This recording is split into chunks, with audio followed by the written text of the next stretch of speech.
ଜଗନ୍ନାଥ ଦାସ ଭାଗବତ ଦାରୁବ୍ରହ୍ମ ଗୀତା ତୁଲାବୀଣା ମନଶିକ୍ଷା ବ୍ରହ୍ମାଣ୍ଡ ଭୂଗୋଳ ଅର୍ଥକୋଇଲି ଗୁପ୍ତ ଗୀତା ଗଜ ଉଦ୍ଧାରଣ ଗୋପାଳ ଚନ୍ଦ୍ର ପ୍ରହରାଜ ପୂର୍ଣ୍ଣଚନ୍ଦ୍ର ଓଡ଼ିଆ ଭାଷାକୋଷ ନନାଙ୍କ ବସ୍ତାନୀ ବାଇ ମହାନ୍ତି ପାଞ୍ଜି ଭାଗବତ ଟୁଙ୍ଗିରେ ସନ୍ଧ୍ୟା ଆମ ଘରର ହାଲଚାଲ ବାଇ ନନାଙ୍କ ବୁଜୁଳି କବିବର ରାଧାନାଥ ରାୟ କେଦାର ଗୌରୀ ଦରବାର ଚନ୍ଦ୍ରଭାଗା ଚିଲିକା ମହେନ୍ଦ୍ରଗିରି ଦଶରଥ ବିୟୋଗ ନନ୍ଦିକେଶ୍ୱରୀ ତୁଳସୀ ସ୍ତବକ ମହାଯାତ୍ରା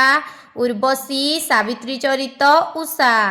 ସୁରେନ୍ଦ୍ର ମହାନ୍ତି କୃଷ୍ଣାବେଣୀରେ ସନ୍ଧ୍ୟା ନୀଳଶୈଳ ପଥ ପୃଥିବୀ ଅନ୍ଧଦିଗନ୍ତ ରୁଟି ଓ ଚନ୍ଦ୍ର ମରାଳର ମୃତ୍ୟୁ ପେକିଂ ଡାଏରୀ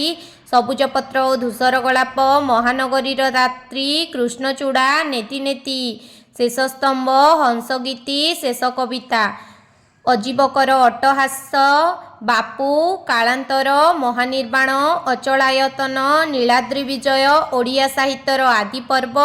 ଦୁଇ ସୀମାନ୍ତ ଶତାବ୍ଦୀର ସୂର୍ଯ୍ୟ ବନ୍ଧୁ ଓ ପ୍ରିୟା କବି ଓ ନର୍ତ୍ତକୀ।